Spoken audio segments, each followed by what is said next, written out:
What's up, fight fans? This is Kurt DeVille with Counterpunch Boxing News, and I want to talk to you guys about the dangers of Anthony Joshua. You know, his whole career has been like this quick started, fast paced, high performance, high reward type career. He's did a lot quick, real soon. Maybe it was too quick. Let's talk about that. Anthony Joshua did a lot of things that he didn't supposed to do. He didn't supposed to beat Klitschko. He's supposed to lost to Klitschko. You know what I'm saying? He like the things that he did. He was like the belts, the WBO, the IBF, the WBA, and the IBO. Look, he did a lot of things. He did more than any fighter has done in a long time. Since Lennox Lewis, because if you look at Lennox Lewis, he was the last undisputed, right? He was the last undisputed because he lost it to Rahman, then got it back from Rahman, right? But it took him years to do that, people. It didn't take Joshua.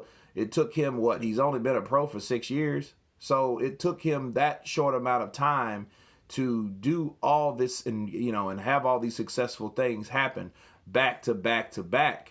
I could imagine that's tiring to a person doing all that, having a lot of pressure on him. And then with the success of what he did in the ring came a lot of things and a lot of perks outside the ring, millions of dollars, endorsements or whatever, role models and you know what I mean? And maybe the fear of it is maybe he's doing too much too fast. Because if you look at the way Finkel, and Heyman, they managed Deontay Wilder, it was totally the opposite, and they gave him these fights that, people call them meaningless, which a lot of them were, but then maybe those meaningless fights had some type of meaning. The reason they did that was because of a slower progression. It might have been. You look at it like the fear of Anthony Joshua, you don't want him to be a person like Mildred Taylor. Remember Mildred Taylor, the same guy that fought and beat Chavez, but then, got that bad call by Richard Steele, and it was 3 seconds left on the scorecards, and he beat Chavez every round, right? Punch to punch. And then Chavez catches him in the 12th, and then Richard Steele waves that shit off. Right? And that's his first loss. It was a bum situation, but Mildred Taylor was never the same. He lost in the rematch. He lost again after that. And you look at Mildred Taylor now, he's punchy. He's punch drunk, and that's sad. And a lot of people question if his career maybe it was pushed too fast.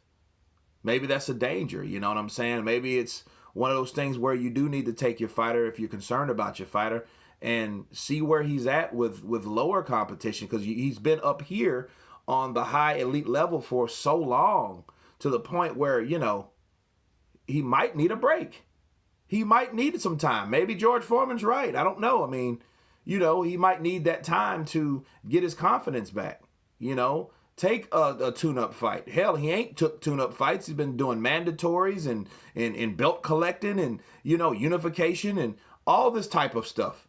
You know what I'm saying? And he's done all this in a short amount of time in 23 fights. That's not a lot of fights, people. That's someone that, with 23 fights, ask a lot of fighters what they were doing in their 23rd fight. They wouldn't fight no one like Anthony Joshua was.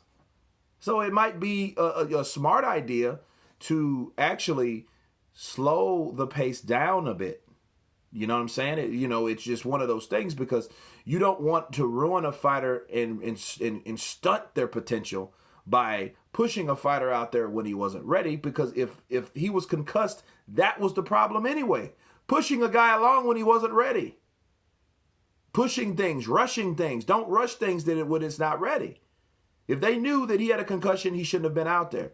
That was probably the problem. No, we got to do this. We got to beat Andy Ruiz. Then we got to get a negotiation with Deontay Wilder, have a sit down with him. Then we got to fight Fury, see what happens between Fury. You know what I mean? They're worried about too many things instead of fighting one fight and taking it fight after fight basis. You know? But anyway, that's just one of my counterpunches on that. You guys tell me what you think about the dangers of the career of Anthony Joshua and how it could go. Of course, please subscribe. And you guys been Counterpunch. Peace.